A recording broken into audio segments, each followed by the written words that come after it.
Outside Springfield, Missouri, a sealed limestone chamber sat completely untouched for 55,000 years. No plows ever reached it, no looters ever found it, no roots, no floods, no scavengers. And it was found on the single most chaotic morning in modern American memory, September 11th, 2001, by a road crew holding sticks of dynamite. What made it even stranger was what the sediment inside revealed. This cave itself was far older than its final seal, dating back close to 1 million years, making it one of the oldest fossil caves ever documented in North America. When a paleontologist finally climbed inside, what he found would rewrite what scientists thought they knew about Ice Age Missouri. The morning began like any other for a road crew working the outskirts of Greene County in southwest Missouri. They were laying dynamite charges into a limestone outcrop, clearing the way for a new farm road, a routine job they had handled countless times before. Nothing about that Tuesday, September 11th, 2001, was supposed to be remarkable. Then the news broke. Word reached the crew that 2 planes had struck the World Trade Center in New York City, and within hours, the scale of what was happening became clear across the entire country. In the chaos and uncertainty that followed, the United States government moved quickly to shut down virtually all commercial blasting operations nationwide, a precaution against explosives falling into the wrong hands during a moment of genuine national emergency. For most crews, that meant simply packing up and walking away. But this particular crew had a problem. They had already loaded several charges into the ground earlier that day, and those charges could not simply be left buried and unattended. Live explosives sitting unmonitored in open ground were far too dangerous to abandon. So before they shut everything down for the day, they had no real choice. They detonated the charges they had already placed. Think about what that decision actually meant. If the attacks had happened even a few hours differently, or if the crew's original schedule had called for a bigger blast, later that same day, instead of the smaller one they were forced to set off early, everything about to be uncovered would likely have been destroyed instantly, buried under tons of shattered rock with nobody ever the wiser. Instead, one of those smaller forced charges tore open a crack in the limestone, roughly 20 feet high and 40 feet wide, right where the road crew had been working all morning. Crewmen looked down into the opening and saw something nobody expected. Below the roadbed sat the dim interior of a cave. Sections of its ceiling and upper walls collapsed into jumbled heaps of broken rock and shattered stone formations scattered across the floor. Word of the strange opening spread quickly through the local geological community. A local geologist named Dave Coonrod was among the first to hear about it, and he immediately reached out to a colleague he knew could assess the discovery properly, fellow geologist Matt Forir. Forir had seen plenty of caves opened by accidental construction work before, and by his own account, he expected this one to be nothing special. Just another 50-foot pit, likely half filled with modern trash and debris, the kind of unremarkable hole a road crew stumbles into every so often across karst country. He had absolutely no reason to expect anything different this time. So when Forir arrived at the site and made his way down into that narrow opening in the rock, he was not bracing himself for a major discovery. He was bracing himself for a routine, forgettable visit, the kind that ends in a 5-minute report and nothing more. What greeted him instead stopped him completely in his tracks. The floor beneath his boots was not littered with modern garbage or collapsed debris from recent decades. It was covered in soft, undisturbed sediment, the kind that had clearly not been touched by a single living creature in a very, very long time. Forir would later describe that moment as the closest he was ever going to get to walking on the surface of the moon, and what he was about to find beneath his feet would prove he was not exaggerating in the slightest. Matt Forir stepped further into the darkness, his flashlight cutting across a passage that stretched back roughly 2,000 feet into the hillside, far deeper than the small crack overhead had suggested. And as his light swept the ground in front of him, he saw something that made him stop entirely.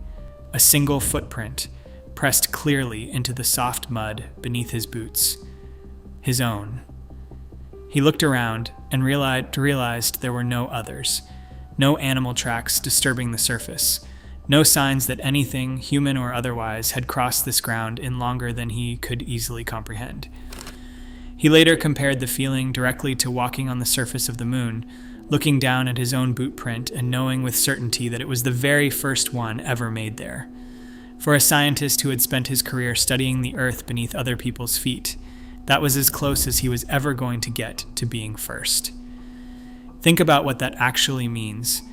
Every other cave, every other patch of wilderness most people will ever set foot in, carries some trace of something that came before, an animal trail, an old campfire, a scattering of modern litter. This passage carried none of that. It had been sealed off from the surface world so completely, for so unbelievably long, that Forir's own boot print was, as far as anyone could tell, the first mark ever left on that ground by any creature capable of leaving one on purpose. The scale of the passage itself only deepened the strangeness. This was not a small pocket of hidden earth. The cave stretched back roughly 2,000 feet, chamber after chamber, its floor carpeted from end to end in soft, undisturbed sediment that had clearly been building up, layer upon layer, for an extraordinarily long time. Nothing about the space suggested a quick, temporary seal. Everything about it suggested permanence, a chamber that had been closed off and left completely alone for longer than most geological features anyone had studied before. So how does a cave this size end up sealed shut in the first place? The answer, once Forir and his colleagues began piecing it together, turned out to be almost disappointingly ordinary, and that ordinariness is exactly what makes it so remarkable. At some point, deep in the Ice Age, the cave's original entrance, likely located somewhere near what is now the back of the passage, was gradually buried under mud and debris, closing off the opening completely. There was no dramatic collapse, no single violent event sealing everything in an instant. Just the slow, patient work of sediment and time, closing the door behind whatever last living things had passed through it, and locking everything inside exactly as it stood in that final moment. Here is what makes that detail so important. Nobody built this vault on purpose. No ancient culture, no careful hand, no deliberate act of preservation sealed this chamber away for safekeeping. The mountain sealed its own secret entirely by accident, through nothing more complicated than mud slowly filling a gap in the rock. And then it simply kept that seal in place, undisturbed, for more than 55,000 years, until a road crew's dynamite charge finally cracked it back open. Forir stood there taking that in, fully aware that he was likely looking at one of the most completely undisturbed spaces almost anyone had ever been permitted to enter. And as his light continued sweeping across that ancient mud, he started to notice that his own footprint was very far from the only mark preserved on that floor.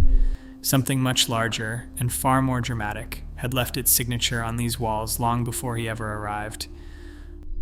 Along the walls of the cave, cut deep into the clay in long, deliberate strokes, were claw marks. Not the shallow scrapes you might expect from a small animal passing through, but wide, sharply defined gouges, so crisp along their edges that Forir and his colleagues initially found it hard to believe they belonged to anything ancient at all. They looked, by every visual measure, like they could have been carved yesterday. The animal responsible for those marks was Arctidus simus, the giant, short-faced bear, one of the largest bear species to ever walk the surface of the earth. Standing 5 to 6 feet tall at the shoulder on all fours and weighing close to 2,000 pounds, this was not a creature built on the same scale as the black bears and grizzlies familiar to us today. It would have towered over both, an animal whose sheer physical presence must have dominated the Ozark landscape during the Ice Age, the same way it now dominates this cave's fossil record. The evidence of its presence went far beyond a few isolated scratches.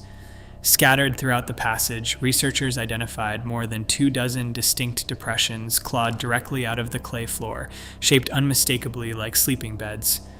The pattern strongly suggests that short-faced bears used this cave not just as a passing shelter, but as a den, a place to settle in for extended periods, quite possibly to raise cubs in the relative safety of total darkness deep underground. Picture that scene for a moment. Long before any human being ever set foot in this passage, a nearly 2,000-pound predator was carving out a bedroom for itself in solid clay, returning to the same spots again and again, leaving marks that would sit completely undisturbed for tens of thousands of years afterward. But here's the detail that turns this discovery from simply impressive into something genuinely unexpected. When researchers examined the skeletal remains recovered from the cave more closely, they found signs of arthritis and gout embedded directly in the bear's bones. This was not some invincible apex predator gliding effortlessly through its environment. This was an animal that, for all its terrifying size and strength, suffered through the same kind of joint pain and inflammatory disease that plagues humans and animals today. It got old, it hurt, and it kept coming back to this same cave regardless, clawing out fresh beds in the clay even as its own body worked against it. That single detail does something the raw size statistics alone cannot. It turns an abstract Ice Age giant into something almost uncomfortably familiar, a creature dealing with the same slow physical decline that any living thing eventually faces, captured in bone and preserved in clay for tens of thousands of years. The short-faced bear was clearly no stranger to this passage. But it was equally clear the deeper Forir's team pushed into the cave that this animal had not lived here alone. The soft mud beneath their boots was holding on to far more than one giant predator's claw marks, and what else it revealed would paint an entire lost world back onto the walls of that Missouri hillside. The short-faced bear turned out to be only the beginning.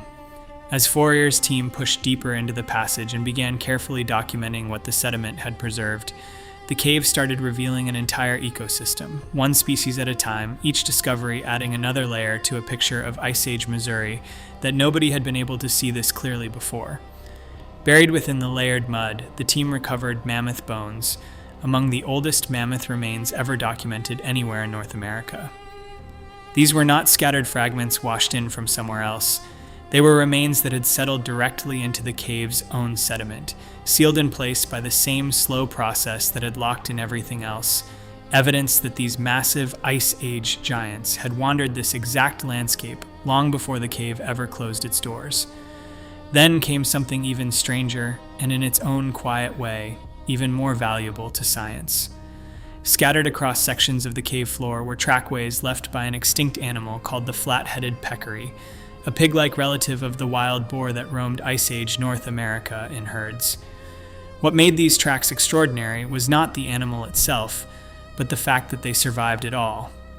This cave remains the only known site on Earth where trackways of this specific extinct species have been found still intact. And that single detail answered a question paleontologists had debated for years. Had these animals actually wandered into caves on their own, moving through in herds the way modern peccaries move through brush? Or had their remains simply been dragged in afterward by predators, scattered bones with no real behavioral story attached to them? The tracks settled it. Real, living herds had walked directly through this passage under their own power. Elsewhere in the cave, more claw marks told a different predator story entirely. Evidence of large cats moving through the same darkness the short-faced bear had claimed as its own, quite possibly the American lion, or a saber-toothed predator prowling the same Ozark Highlands during the same era. And embedded directly in the cave walls, researchers found something almost nobody expected to see intact after this much time: foot-long shells belonging to a previously unknown species of extinct turtle, still emerging slowly from the rock itself as excavation continues even now. But it was perhaps the smallest discovery in the entire cave that carried the most scientific weight: fossilized millipedes, dating to exactly this period of the Ice Age. Before this cave was excavated, fossil millipedes from this specific era were essentially unknown to science anywhere in the world. It took a chamber sealed shut for 55,000 years, protected from oxygen, scavengers, and the ordinary decay of the surface world, to finally preserve creatures this small and this fragile long enough for anyone to find them.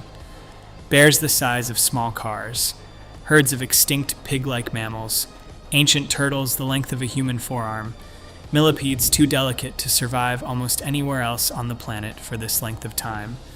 All of it sealed together in the same dark passage, all of it sitting untouched until a single dynamite charge cracked the mountain back open. An ecosystem this complete, this well-preserved, and this internally consistent raised an obvious and pressing question.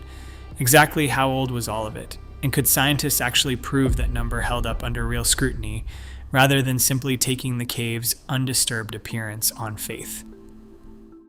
Here is the number that anchors this entire discovery: 55,000 years. That is how long the cave sat completely sealed off from the outside world, from the moment its entrance closed until the moment a road crew's dynamite charge cracked it back open in 2001.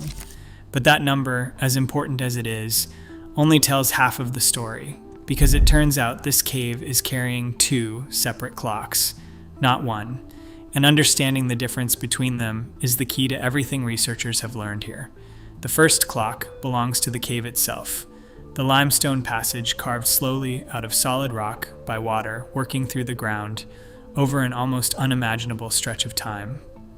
Geological analysis has dated that stone to roughly 830,000 years old, and some researchers believe it could push closer to a full million years. That makes this passage one of the oldest fossil-bearing caves ever identified anywhere in the United States, a piece of geology that was already ancient long before a single bear, mammoth, or peccary ever wandered through it. The second clock belongs to something far more recent and far more directly useful to the scientists actually working the site.